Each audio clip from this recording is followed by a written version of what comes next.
অতএব কবি আবারও বলিলেন, বশিরের মা যদি বশিরের মাকে যখন তুমি ইটপাক্কেল মারবা, বশিরের মা যে কোনো সময় প্রস্তুতি নিয়ে তোমাকে পাল্টা আঘাত করিতে পারে। কবির এই এক মিনিট জাস্ট 1 মিনিট। কবি কি লিখছ না হরি? আমি আমার জীবনের সুনির্দিষ্ট মূল লক্ষ্যের কথা পরিষ্কার ভাবে কবির ভাষা কি সবাই বুঝে? কবির ভাষা সবাই বুঝে?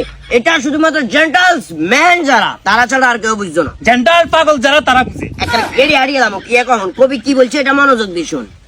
নিচের লাইনে কবি রেড কালারের কলম দিয়ে মার্ক করে আবারও বলিলেন, আশরাফুল নামের কিছু আউল পাউল লোক কবির বই পড়ার সময় বাধা প্রদান করিতে পারে। সাধারণত এদের থেকে দূরত্ব বজায় রাখিবেন, এতে করে নিজের ব্যক্তিত্ব সুন্দর এটা প্রকাশ পায়। কাকা রাখেন স্যার। কবি কি লিখছে? কবি লিখেছে যে কি এখানে ইংরেজি কি লিখছে কবি? আশরাফুল্লাহ কি লেখা? কান্দা জন্তু আমরা শিখেছে কোনে? ইদানিং লক্ষ্য করছি আমরা ফেসবুকে কয়েকটা কবিতা হরি হরি কি আন্দা জন্তু যে বকি বিয়ে কামাল লইয়া নরেন এসব ভাগলাম এখানে কোন বই আমি দে বই আমি একা বকের খালি আর মাথার মেজাজ গরম করিচ্ছে বাদি যা, মাথার মেজাজ গরম হবে গেড়ি গুড়ি হারিয়ে গেলাম।